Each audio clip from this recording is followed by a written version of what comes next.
মান মাতা ওয়া লাম ইয়াহুজ্জ ওয়া আলাইহিল হজ্জ ফালইয়ামুত ইন শাআ ইয়াহুদিয়্যান ওয়া ইন শাআ নাসরানিয়্যা। আল্লাহ নবী বিশ্বনবী বলেন, মান মাতা ওয়া লাম ইয়াহুজ্জ, যদি কোনো ব্যক্তি হজবিহীন মারা যায়, ওয়া আলাইহিল হজ্জ, কিন্তু তার উপরে হজ ফরজ, ফালইয়ামুত ইন শাআ ইয়াহুদিয়্যান ওয়া ইন শাআ নাসরানিয়্যা। আল্লাহ নবী বিশ্বনবী বলেন, এই ব্যক্তি ইহুদি হইয়া মারা যাক, খ্রিস্টান হইয়া মারা যাক, আমি নবী পরোয়া করি না। আল্লাহ নবী বিশ্বনবী রাহমাতাল লিল আলামিন তাইফের ময়দানে যখন কাফিরদের দ্বারা নির্যাতিত হন, আল্লাহ নবী বিশ্বনবী নির্যাতিত হওয়ার পর যখন সেখান থেকে অবসর হয়ে বিশ্বনবী যখন পাহাড়ের পদদেশে চলে গেলেন, আল্লাহ পাক রব্বুল আলামিন আল্লাহ নবী বিশ্বনবী রাহমাতুল লিল আলামিনের কাছে ফেরেশতা পাঠালেন। ফেরেশতা এসে বললেন, ইয়া রাসূলুল্লাহ, ইয়া হাবিবাল্লাহ, ও আল্লাহর নবী বিশ্বনবী, আপনাকে কাফেররা যে পরিমাণ আঘাত করেছে গো নবী, আল্লাহ পাক রব্বুল আলামিন আমাকে আপনার নিকট পাঠিয়েছেন অনুমতি নেওয়ার জন্য। ও গো নবী, যে সকল কাফেররা আপনাকে কষ্ট দিয়েছে, আপনি যদি অনুমতি দেন, আমি পাহাড়ের নিয়োজিত ফেরেশতা, আমি সকল কাফেরদেরকে দুই পাহাড়ের মধ্যখানে নিয়ে পিষে দিব। আল্লাহ নবী বিশ্বনবী সঙ্গে সঙ্গে উত্তর দিলেন, ওগো ফেরেশতা, আল্লাহ পাক রব্বুল আলামিন আমাকে দুনিয়ার ভিতরে প্রেরণ করেছে রাহমাতাল লিল আলামিন বলিয়া। ওগো ফেরেশতা, আমি হলাম দুনিয়ার মানুষের জন্য রাহমাত স্বরূপ।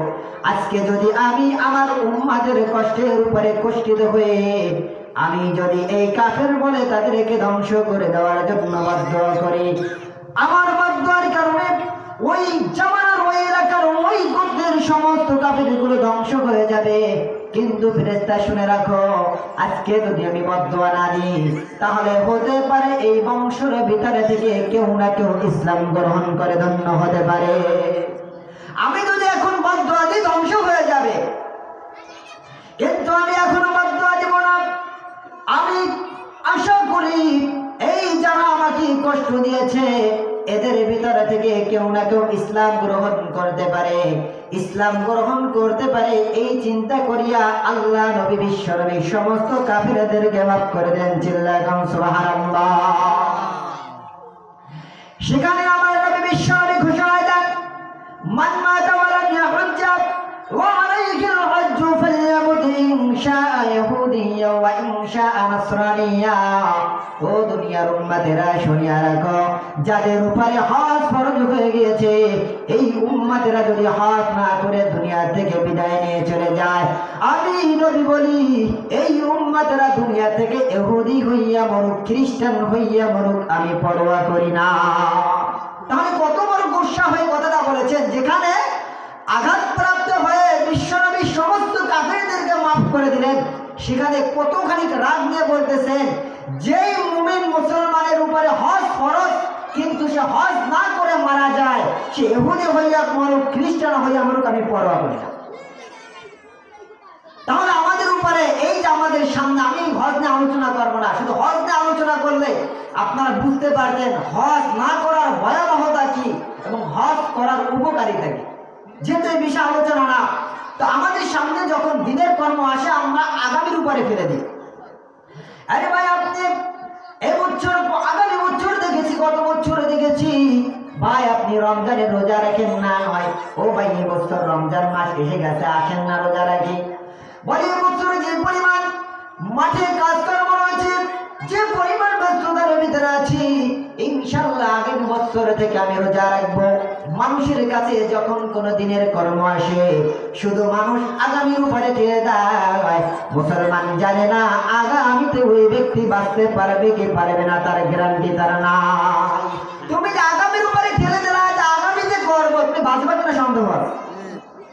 এই জন্য আল্লাহ নবী বিষয় বলেন, দামা ইউরিবুকা মা লা ইউরিবু, যেই জিনিসের ভিতরে সন্দেহ আছে সেটাকে ছেড়ে দাও, আর যেটা শিওর হবে তাহলে তুমি সেটা গ্রহণ করো। তাহলে আপনি যে আগামীর উপরে ঠেলে দেন, আগামীতে করবো, আগামীতে নামাজ পড়া ধরবো, আগামী থেকে আমি রোজা রাখবো, আগামীতে আমি হজ করবো, সবই আপনি আগামীর উপরে আপনি আগামীতে বাঁচবেন, সিউরিটি দিতে পারবেন? এই জন্য মুসলমান ইমানদার, আল্লাহ নবী বিশ্বনবী একটা হাদিস কেন বলেন?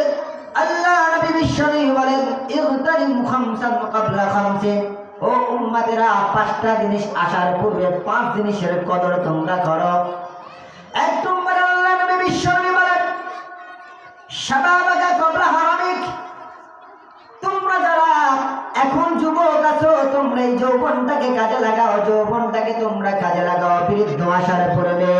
কারণ হলো মুসলমান, বৃদ্ধ আসার পরে তোমরা অনেক ইবাদত করতে পারবা না, অনেক কর্ম তোমরা করতে পারবা না, বরং তোমরা যৌবনকালকে কাজে লাগাইয়া বেশি বেশি ইবাদতের ভিতরে লিপ্ত হয়ে যাও।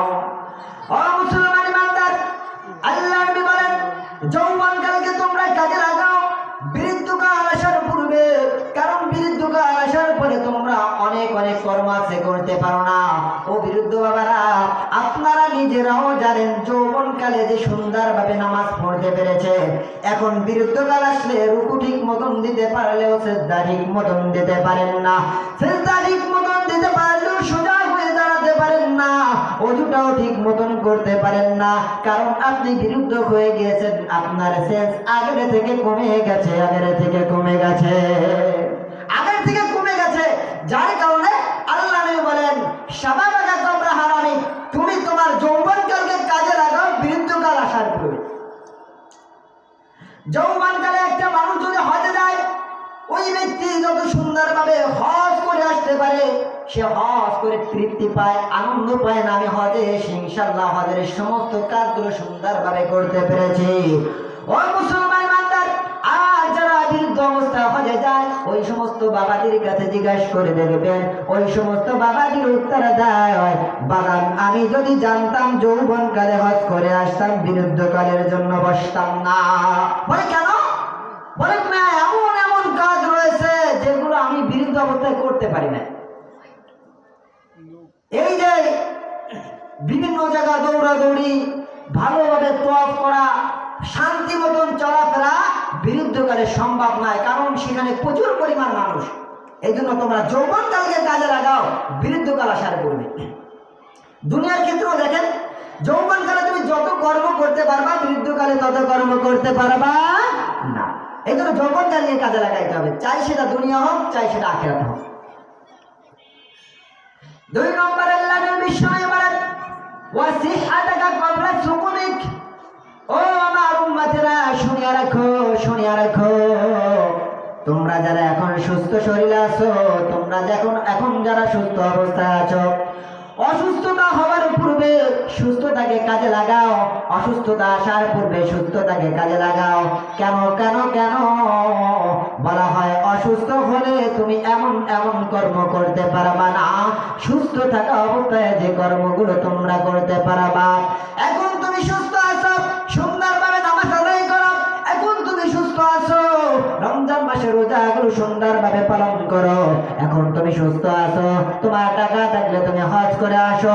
এখন তুমি সুস্থ আছো, যাও তুমি এখন 3 দিনে নামো। এখন তুমি সুস্থ আছো, যাও তুমি চিল্লা লাগাও। ও মুসলমান, এইভাবে সুস্থ থাকা অবস্থায় যত কর্ম করা যায়, যত ইবাদত করা যায়, যত সুন্দরভাবে দুনিয়ার কর্ম করা যায়, আখিরাতের কর্ম করা যায়, অসুস্থ অবস্থায় এইগুলো করা সম্ভব নয়।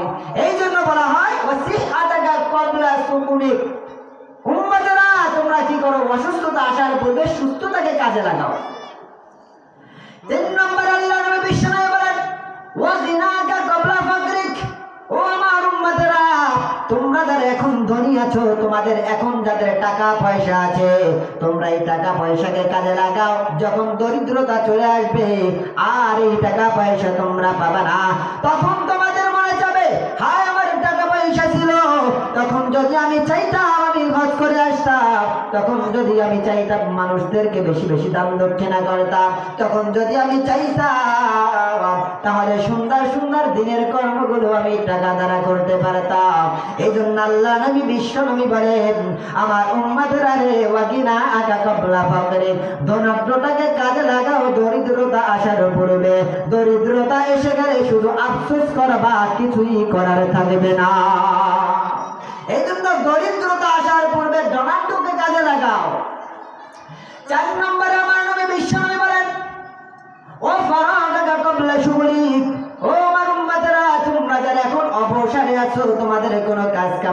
সময়, তোমরা এই অবসর সময়টাকে একটু বেশি বেশি কাজে লাগাও। অবসর সময়টাকে তোমরা দিনের পথে বেশি বেশি কাজে লাগাও।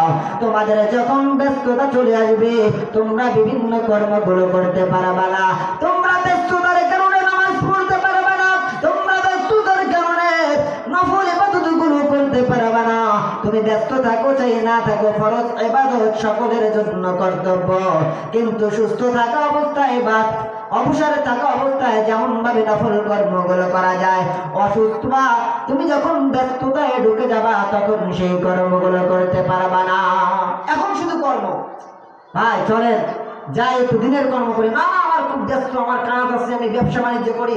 এই জন্য তুমি এখন অবসরে আসো, মনে করো না খুব শান্তিতে আছি, ঘুরি ফিরি খাই। তুমি এই সময়টাকে কাজে লাগাও। দেখো তোমার এই অবসরটা কোন কাজে লাগাইলে আল্লাহর কাছে বেশি প্রিয় হওয়া যায়, তুমি সেই কাজে লাগাও। আমার মূল পয়েন্ট হলো, আমরা যে বলি সামনে করব সামনে করব, 5 নম্বর পয়েন্ট আল্লাহ নবী বিশ্বরে বলেন ওয়া হায়াতাকা ক্বাবলা মাউতিক। তুমি জীবিত আছো, তোমার হায়াত আছে, তুমি এইটাকে মূল্যায়ন করো মৃত্যু আসার পূর্বে। এখন তোমাকে দিনের কর্ম করতে পারলে বলা হয় এখন আমি কর্ম করব না, সামনে করব সামনে করব। ও ভাই তোমার মুখে দাড়ি নাই, দাড়ি কেন রাখো না? ও হুজুর দাড়ি রাখার বয়স সামনে রয়েছে, এখন কেবল তো যৌবনকালে শুরু হয়েছে। এখন যদি দাড়ি কামাইয়া ফেলাই, কোন মেয়ে আমার দিকে তাকাবে না এবং আমি স্মার্ট হয়ে চলতে পারবো না। হুজুর দাড়ি রাখার সময় হলো বৃদ্ধ বয়সে। আমি যখন বৃদ্ধ বয়স হবে, আমার যখন বৃদ্ধ বয়স হয়ে যাবে, আমি যখন নানা হব, আমি যখন বাবা হব, তখন আমি দাঁড়িয়ে রাখবো হুজুর এখন না সামনে। আমাদের সামনে যে কোনো বিধান আসুক হুজুর এখন হবে না সামনে। আমার এলাকায় 2 জন মানুষ যাদেরকে আমি পার্সোনাল ভাবে দাঁড়িয়ে রাখার দাওয়াত দিয়েছি, তারা আজকে দুনিয়ায় নাই। একজন বলেছিল হুজুর দাঁড়িয়ে রাখলে চুলকায়, হুজুর এখন না বয়স হোক। আরেকজন বলেছে হুজুর মেয়ে বিবাহ দেবো, নানা হবো, তারপরে দাঁড়িয়ে রাখবো। সেই লোকটা নানা তো দূরের কথা, মেয়ে 12 বছর হওয়ার আগেই দুনিয়া থেকে বিদায় দিচ্ছে। এই জন্য হায়াতাকা ক্বাবলা মাউতিক, তোমার মৃত্যু আসার পূর্বে তুমি জীবিত আছো, কাজে লাগাও। তাহলে আমরা কি পাইলাম? কেন আমরা দিনের কর্ম করতে পারি না? আমাদের সমস্যা একটা, আমাদের সামনে যখন দিনের কর্ম আসে আমরা সামনের উপরে ঠেলে দিয়ে পাঠিয়ে দিই। এই জন্য মুসলমান ইমানদার আল্লাহর গোলাম, আমাদের মনে রাখতে হবে আমাদের সামনে যখন কোনো দিনের কর্ম আসবে, আমাদের বলতে হবে হুজুর আপনি আমাকে দিনের দাওয়াত দিয়েছেন, এখন সময় আছে একটু দাঁড়ান আমি রেডি হয়ে আসি। হুজুর আপনি আমাকে নামাজের দাওয়াত দিয়েছেন, হুজুর আপনি একটু দাঁড়ান আমার কাপড়টা ভালো না, আমি বাড়িতে গিয়ে কাপড়টা চেঞ্জ করে আসি। হুজুর আপনি আমাকে বলেছেন বস্ত্র হজে যাইতে, হুজুর আমি পাক্কা নিয়ত করলাম, আমার টাকা পয়সা আছে, আমি সুন্দরভাবে হজ করে আসবো। হুজুর আপনি আমাকে বলেছেন দিনের কর্মের জন্য বের হতে, হুজুর আমি নিয়ত করেছি, আমি এখন থেকে দিনের কর্মের জন্য রেডি হয়ে গেলাম। ও মুসলমান, তোমরা যদি দিনের কর্মগুলোকে সামনে আসার সঙ্গে সঙ্গে যদি করা শুরু করো, তাহলে তোমরা দিনের পথে দ্রুত আসতে পারবা। আর যখন তোমরা বলবা এখন না সামনে করব সামনে করব, এই সামনের পর ঠেলে ফেলানোর কারণে কোনো দিনের কর্ম তোমার দ্বারা সম্ভব হয় না। দিনের কর্ম কেন সম্ভব হয় না? শুধু আজকে শুধু সামনে করবো, এখন না সামনে। এই সামনে করতে করতে উনি সবাই সামনে থেকে বিদায় নিয়ে চলে যায়। সবাই সামনে থেকে কি নিয়ে চলে যায়? উনি বিদায় নিয়ে চলে যায়, আর সামনে ফিরে আসে না। 1 নম্বর পাইলাম দিনের পথে না আসার কারণ, আমরা কোনো কর্ম আসলে সামনের উপরে ঠেলে দিই। শর্টকাট আলোচনা করব। 2 নম্বর আলোচনা, কেন দিনের পথে আসতে পারি না? আল্লাহ পাক রব্বুল আলামিন বলেন ইয়া আইয়ুহাল্লাযীনা আমানুত্তাকুল্লাহ ওয়া কুনু মা'আস সাদিকিন। আল্লাহ পাক রব্বুল আলামিন বলেন হে ইমানদার মুমিনেরা, তোমরা আল্লাহ পাক রব্বুল আলামিনকে ভয় করো এবং তোমাদের সাথী বর্গ যেন সত্যবাদী হয়, নেককার সাথী বর্গদের সঙ্গে চলাফেরা করো। তোমার সাথী বর্গ যদি ভালো হয়, তোমার সাথী বর্গ যদি নামাজি হয়, তুমি নামাজ না পড়ে পারবা না। তোমার সাথী বর্গ যদি দিনদার হয়, তুমি দিনদার না হয়ে পারবা না। তোমার সাথী বর্গ যদি দাড়িওয়ালা হয়, তুমি দাড়ি না রেখে পারবা না। এই জন্য তুমি এমন মানুষের সঙ্গে চলাফেরা করবা যারা সুন্দরভাবে দিনের উপরে চলতে ভালোবাসে, যাদের মুখে মুখ ভরা দাড়ি হয় এবং যারা সব সময় নামাজের পাবন্দি করে তুমি তাদের সঙ্গী হয়ে যাও। তুমি ভালো লোকদের সঙ্গে চলাফেরা করো, দেখবা কি তুমি এমনি ভালো হয়ে গেছো। সাহাবা ইকরাম আল্লাহর নবী বিশ্বনবীর সংস্পর্শে থাকার কারণে সাহাবা ইকরামদের প্রচুর পরিমাণে গুণাগুণ বেড়ে গিয়েছে, তাদের মর্যাদা বেড়ে গিয়েছে। কারণ হলো তার সাথী তিনি কার সঙ্গে সংবাদ করে গেছেন? বিশ্বনবীর সঙ্গে। আবার সাহাবাদের সঙ্গে তাবিদের সম্পর্ক ভালো থাকার কারণে তাবিরাও দামি হয়ে গেছে। তাবিদের সঙ্গে সম্পর্ক ভালো রাখার কারণে তাবিরাও ভালো হয়ে গেছে। এই জন্য মুসলমান বান্দার, যদি তুমিও ভালো হইতে চাও, তুমিও যদি ভালো হইতে চাও, তাহলে তুমি যাদের সঙ্গে চলাফেরা করো, যাদের সঙ্গে ওঠা বসা করো, তুমি তাদেরকে ভালোভাবে চয়েস করে নাও। তারা যাতে নামাজি হয়, তারা যাতে দিনদার হয়, নামাজি হয়। তারা যদি দিনদার এবং নামাজি হয়, তুমিও নামাজি এবং দিনদার হয়ে যাবা। আল্লাহ নবী বিশ্বনবীর জামানার আগের কাহিনী। একজন ব্যক্তি 99টা খুন করছে। খুন করার পর তার ভিতরে আফসোস জাগছে, জীবনে তো অনেক ভুল করলাম, 99টা খুন করছি, এখন আর এই কর্ম ভালো লাগে না, একটু ভালো হতে চাই। এখন তিনি খুঁজতেছেন ওই জামানার সব থেকে বড় আলেমকে। তো খুঁজতে খুঁজতে একজন পণ্ডিতকে পেলেন, খ্রিস্টান পাদ্রী। সকলে বললেন আমাদের এলাকার জ্ঞানী মানুষ তিনি, আপনি তার কাছে যান। ওই 99 খুন করাওয়ালা ব্যক্তি চলে গেল পাদ্রীর কাছে, গিয়ে বলল, ওগো জনাব, আপনার কাছে আমি একটা মাসলা জিজ্ঞাসা করতে চাই। বলে, কি মাসলা বলেন আমার কাছে। বলে, ওগো জনাব, আমি 99টা খুন করেছি, আমি এখন অনুতপ্ত হয়েছি, আমি ভালো হতে চাই। আপনার কাছে প্রশ্ন, আমি যে এত বড় অপরাধ করেছি, আল্লাহ আমাকে ক্ষমা করবে নাকি? ক্ষমা। আপনি বলে, সর্বনাশ, কি কর, 99টা খুন করছেন, আবার মাপ পাওয়ার আশা? সম্ভব না, সম্ভব না, আপনি শেষ। এবার ওই লোকটি বলল, আরে পাদ্রী, আমি যদি ভালো না হই, আমার যদি ক্ষমা না হয়, তাহলে 99টা রাখার দরকার কি, সেঞ্চুরি কইরা ফেলাই। এই বলে পাদ্রীর কল্লা নামাইয়া 100টা পূরণ কইরা আবার সামনে রওনা শুরু করলো। আবার মানুষদেরকে জিজ্ঞেস করে, ও ভাই, এই এলাকার ভিতরে বড় কোনো আলেম আছে কিনা, তার সঙ্গে সাক্ষাৎ করায়া দেন। এমন ভাবে ঘুরতে ঘুরতে আর একজন জ্ঞানী ব্যক্তির কাছে পাঠানো হলো। ওই জ্ঞানীর কাছে গিয়ে বলে, ও ভাই হুজুর, আমি এই কর্মগুলো করেছি, আমি জীবনে অনেক অন্যায় করেছি। ওগো জনাব, আপনার কাছে প্রশ্ন, আমি এত অপরাধ করেছি, ভালো কথা, আমার ক্ষমা হবে নাকি? ক্ষমা। আল্লাহ কি আমাকে ক্ষমা করবে? আগের জন্য না বলে করলা শেষ। তাই ইনি বলতেছেন যে, না ভাই, আপনি যত বড় অপরাধ করেন, আমার আল্লাহর কাছে তওবা করতে দেরি, সমস্ত অপরাধ মাফ হইতে দেরি না। চিল্লায় সুবহানাল্লাহ। কিন্তু আপনার জন্য শর্ত আছে। বলে, কি শর্ত? বলে, আপনি যে অপকর্মগুলো করেছেন এমনি এমনি করেন নাই। আপনি যে এলাকায় আছেন, এই এলাকার মানুষগুলো ভালো না। আপনি যাদের সঙ্গে চলাফেরা করেছেন ওই মানুষগুলো ভালো না। আপনার ভালো হবার জন্য, আপনার তওবা কবুলের জন্য আপনাকে একটা শর্ত হলো, আপনি যে এলাকায় বসবাস করেন, যে এলাকায় চলাফেরা করেন, এই এলাকা পরিবর্তন কইরা অন্য এলাকায় যাইতে হবে। এই সমস্ত মানুষদেরকে পরিবর্তন কইরা সাথী বর্গ ভালো সাথে চয়েস করতে হবে। আপনি যদি এমন কর্ম করতে পারে, তওবা করতে দেরি, আমার আল্লাহ মাফ করতে দেরি নয়। লোকটা শোনার সঙ্গে সঙ্গে দৌড় শুরু করছে, যাই, হুজুর বলেছে ভালো এলাকায় যাইতে হবে, অমুক এলাকায় আল্লাহর ওলি বেশি। দৌড় শুরু করছে। হঠাৎ করে পথিমধ্যে আজরাইল আলাইহিস সালাতু ওয়াস সালাম তার জানটা নিয়ে নিবে। যখন তার জানের ভিতরে হাত দেয়, জমিনের উপরে পড়ে গেল। জমিনের উপরে যখন পড়ে যায়, চিন্তা করলো, আমি তো ভালো হওয়ার জন্য রওনা দিছি, আমার চেষ্টা চালায়া যায়। ওই ব্যক্তি জমিনে পইরা বুকে ঘইষা ঘইষা আর একটু পরিমাণ আগায়া গেল। যখন তিনি দুনিয়া থেকে বিদায় নিয়ে চলে গেলেন, দুই জায়গার ফেরেশতা চলে আসলেন। জান্নাতি ফেরেশতারা সুন্দরভাবে জান্নাতি সাজসজ্জা নিয়ে চলে আসলেন। জাহান্নামের ফেরেশতারা জাহান্নামের ভয়ানক কাপড় নিয়ে ওই ব্যক্তির কাছে হাজির হয়ে গেলেন। এবার এই রূপটা টানাটানি শুরু করলেন। জান্নাতি লোক বলে আমরা নিয়ে যাব, কারণ লোকটা ভালো হওয়ার নিয়ত করেছে। আর জাহান্নামের ফেরেশতারা বলে না না, এই লোকটাকে জাহান্নামের পথে নিয়ে যাব, কারণ হলো এই লোকটা সারা জীবন আকাম কুকাম করেছে, ভালো কোনো কর্ম করে নাই। আল্লাহ পাক রব্বুল আলামিন আরেকজন ফেরেশতাকে পাঠালেন, যাও সমাধান করে দিয়ে এসো।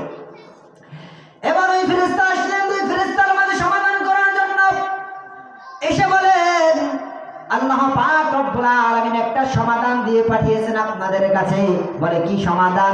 বলে যে লোকটা ভালো হওয়ার জন্য যেই খারাপ এলাকা থেকে ভালো এলাকার দিকে রওনা দিয়েছে, এই যে ব্যক্তি লোকটা মারা গেল যেই স্থানে, আপনি ওই ভালো জায়গা থেকে এবং খারাপ জায়গা থেকে একটা মাপ দিবেন। যেই জায়গার বেশি নিকটবর্তী হবে ওই ব্যক্তি সেই ব্যক্তি হিসাবে গণ্য হয়ে যাবে। ভালো কথা ফেরেশতারা মাপামাপি শুরু করল। শুরু করার পরে দেখা যায় যে ব্যক্তি মৃত্যুর শয্যায় কাতর হয়ে যে বুক ঘষে ঘষে একটু এগিয়েছিল, দেখা যায় মাপার পরে দেখা যায় ওই লোকটি ভালো এলাকার দিকে বেশি পৌঁছায় গেছে। চিল্লায় সুবহানাল্লাহ। বাস যখন দেখলো ভালো পথ বেশি খারাপ পথ কম, আল্লাহ তাকে মুক্ত করে দিয়ে জান্নাতে পৌঁছায় গেছেন। চিল্লায় সুবহানাল্লাহ।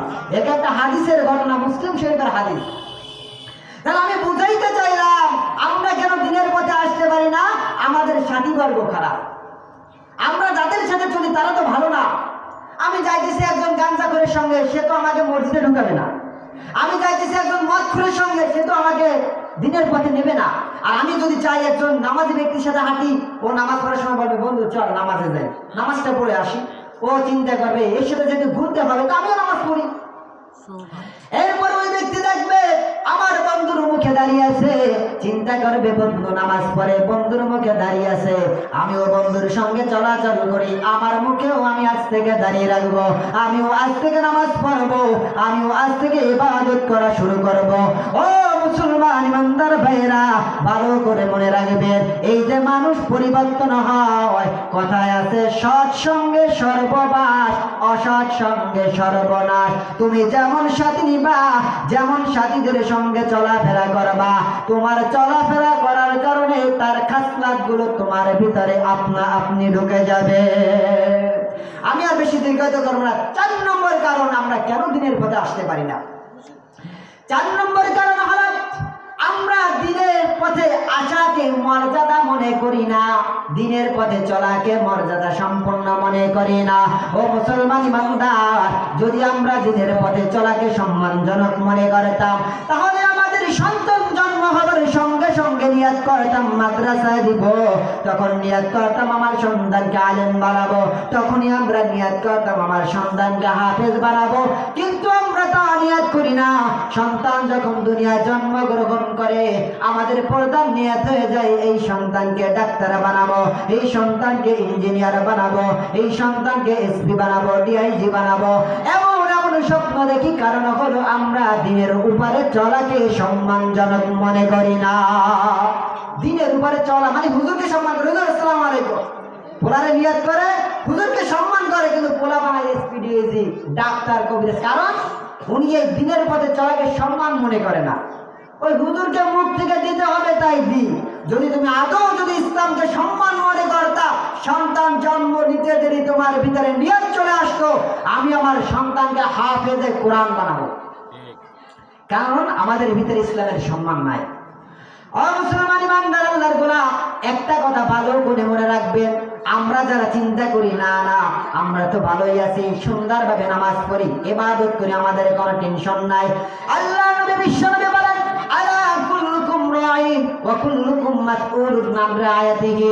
মুরাব্বি বাজানেরা ভালো করে শুনে রাখবেন, আল্লাহ পাক রব্বুল আলামিন কাল কিয়ামতের দিবসে প্রত্যেকটা বাবা সন্তান মানুষদেরকে তার দায়িত্ব সম্পর্কে জিজ্ঞেস করবে। প্রত্যেকটা ব্যক্তিকে দায়িত্ব সম্পর্কে জিজ্ঞেস করবে।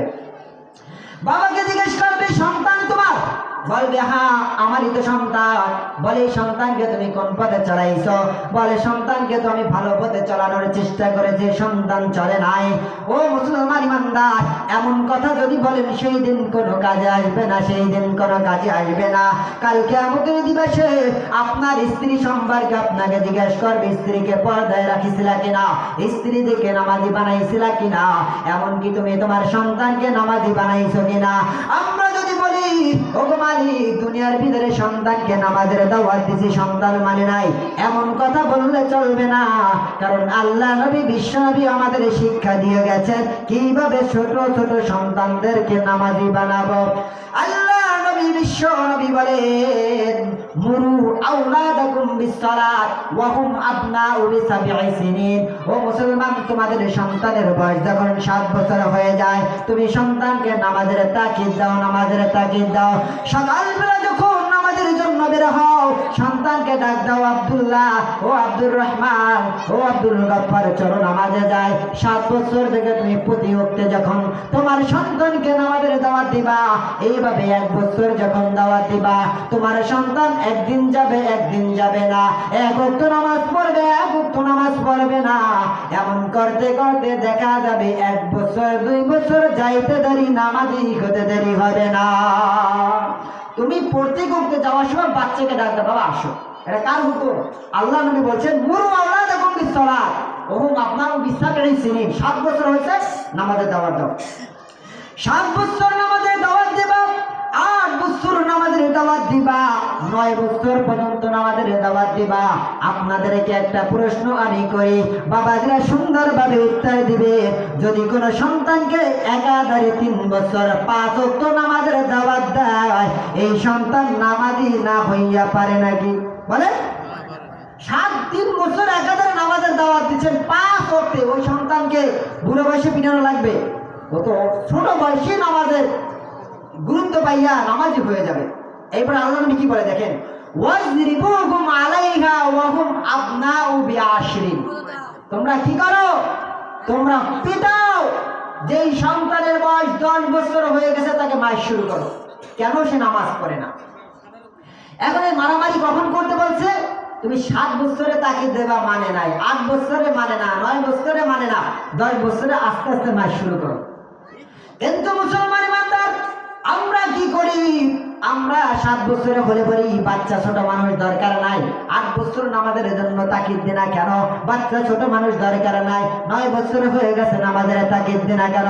বাচ্চা মানুষ কোনো দরকার নাই। 10 বছর চলে যায়, 11 বছর চলে যায়, 12 বছর চলে যায়, 13 বছর চলে যায়, 14 বছর যখন মজদারি দাঁড়ানো শুরু করে তখন আমাদের মস্তিষ্কে পানি আসে, আমার সন্তান বড় হয়ে গেছে, তাকে নামাজি বানাবো। এবার সন্তান আমার চলো না নামাজে যাই, চলো না নামাজ পড়ে আসি। ও মুসলমান, আপনাদেরকে এখন বলে যে ব্যক্তিকে 7 বছর বাচ্চা বলে ফেলে দিলেন, 8 বছর বাচ্চা বলে ফেলে দিলেন, 9 বছর বাচ্চা বলে ফেলে দিলেন, 10 বছর বাচ্চা বলে ফেলে দিলেন, 11 বছর 12 বছর 13 বছর ফেলে দিলেন, 14 বছর বলতে দেরি, আপনাকে মাস শুরু করতে দেরি হবে না।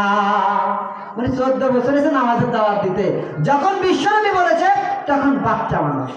বাচ্চা মানুষের একটা কাহিনী কই। এক মাদ্রাসায় হুজুরের কাছে আসছে, হুজুর আমার ছোট্ট একটা মেয়ে অসুস্থ, একটু পানি ভরা দেন, আরে বাচ্চারা একটু জায়গা দেন। হুজুরের কাছে নিয়ে আসে, হুজুর বলেন বাচ্চাকে নিয়ে আসেন।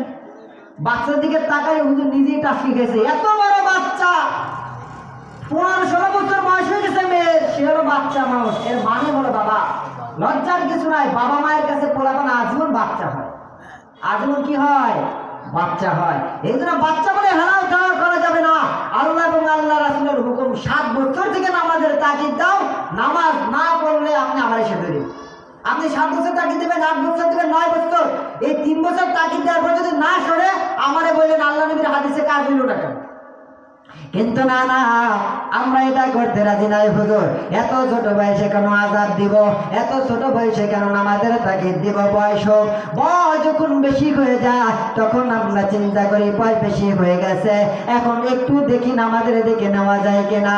ওই সন্তান যখন ছোট থাকতে ভালোবাসে ভালোভাবে চলতে পারে নাই, ছোট থাকতে নামাজ পড়তে পারে নাই, 14-15 বছর আসতে দেরি ওই লোকটা অসৎসঙ্গে সর্বনাশ হয়ে গিয়েছে, ওই লোকটার সাথী বর্গ সব খারাপ হয়ে গিয়েছে।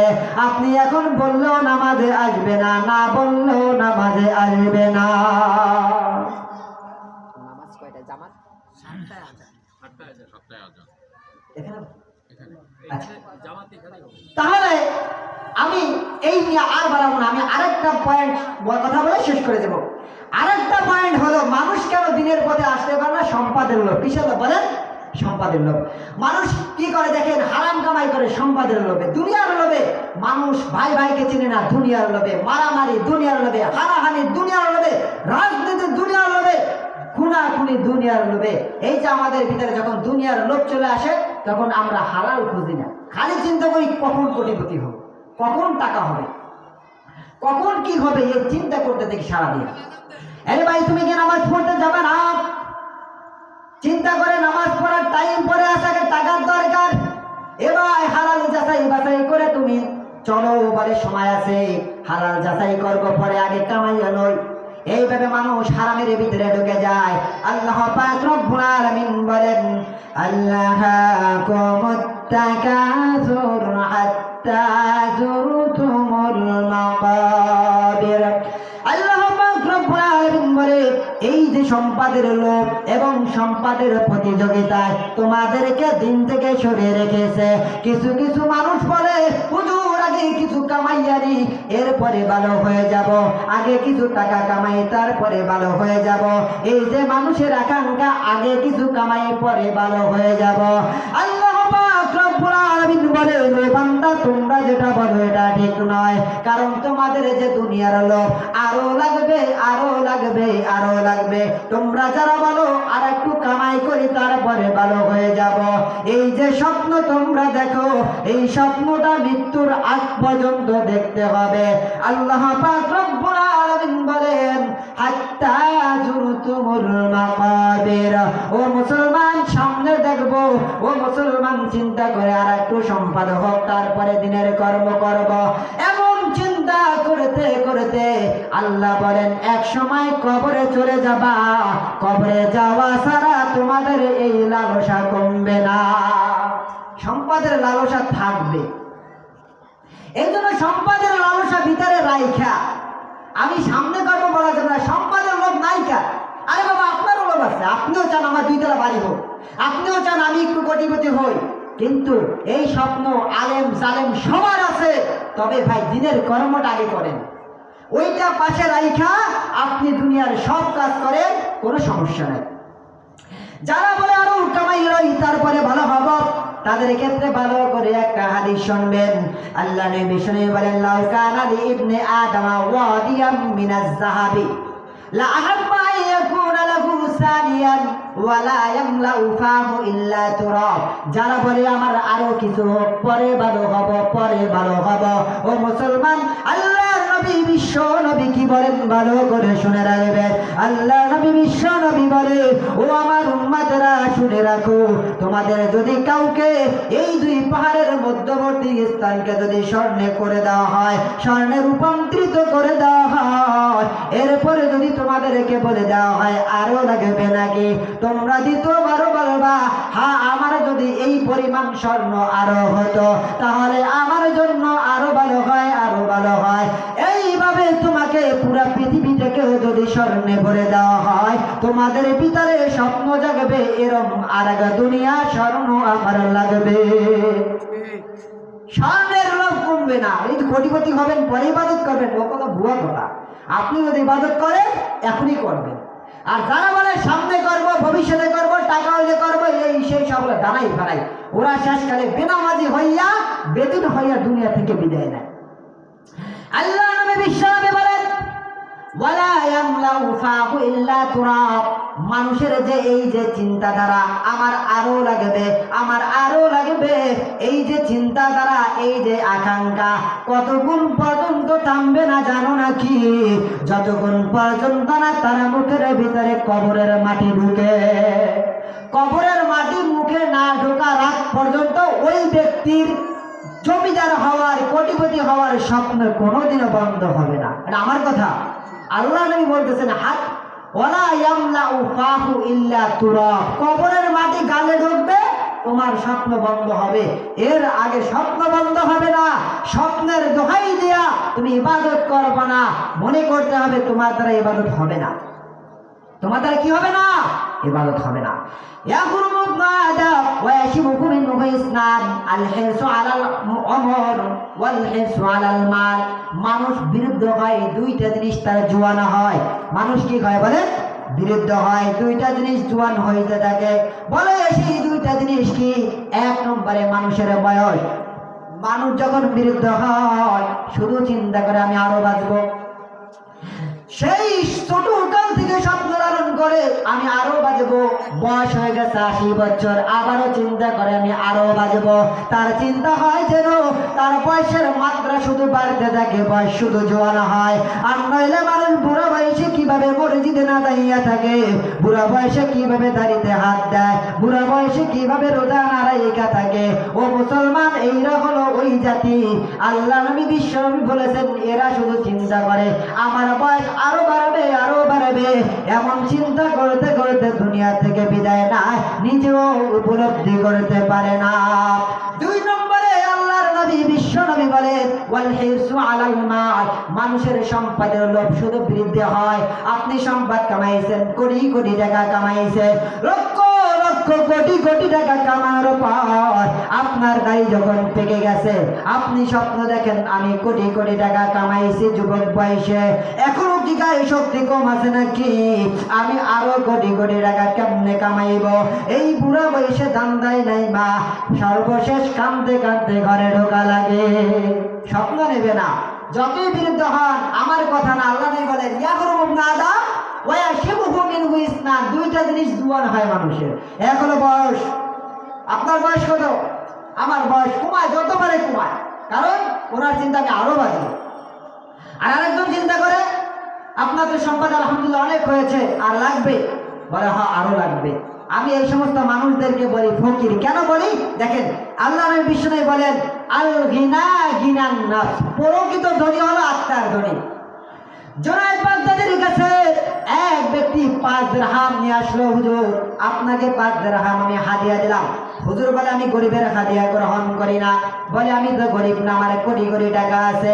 হুজুর জিজ্ঞাসা করলে, ওগো জনাব, আপনি আমাকে 5 দিরহাম দিয়েছেন, ভালো কথা, আপনাকে আমি একটা প্রশ্ন করি, এই 5 দিরহাম ছাড়া আপনার আরো টাকা আছে নাকি? বলে, আমার হুজুর টাকার অভাব নাই।